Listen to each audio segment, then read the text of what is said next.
The first thing I think we must be clear about is that the word drugs is very misleading. Because we have a harmless social institution called a drugstore. It sits on the corner of every city street. And nobody feels that a drugstore is a menace. Then we use the word drug in the word drugged when a person is out, dopey, vague, confused.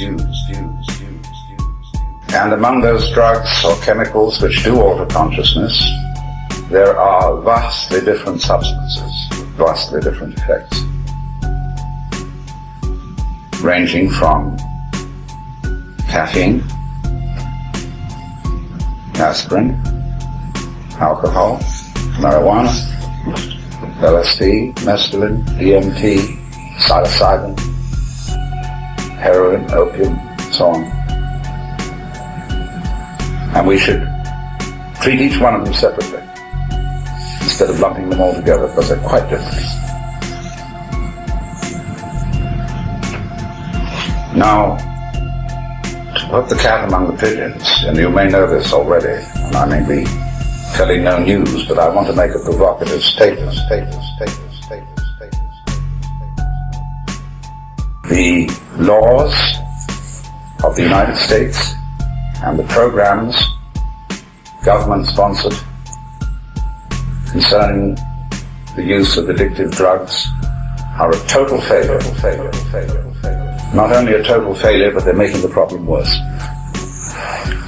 They are so stupid that anyone supporting those laws must be either a moron or involved in the racket. It's that bad. First of all, we all know that government agencies are self-serving institutions. Let's face it. A person in a government agency wants to keep a job. So we'll consider the Bureau of Narcotics. It is in the interest of that Bureau that there be a drug problem. Because if there weren't, the Bureau would have no reason for existing. And this is true of police matters on a much broader scale, because the drug problem is a subdivision of what we will call sumptuary laws. A sumptuary law is a confusion of church and state. It is a law against sin as distinct from crime. In my definition, although these definitions can always be disputed on, as it were, on the edges, a crime is an offense against society in which somebody is injured and is disposed to complain. A person who is robbed, assaulted, simply doesn't want that to happen. But there are innumerable sins, you might call them, but that's an ecclesiastical term, or we might say crimes without victims, such as gambling, prostitution, drug taking, and various forms of sexual relationship.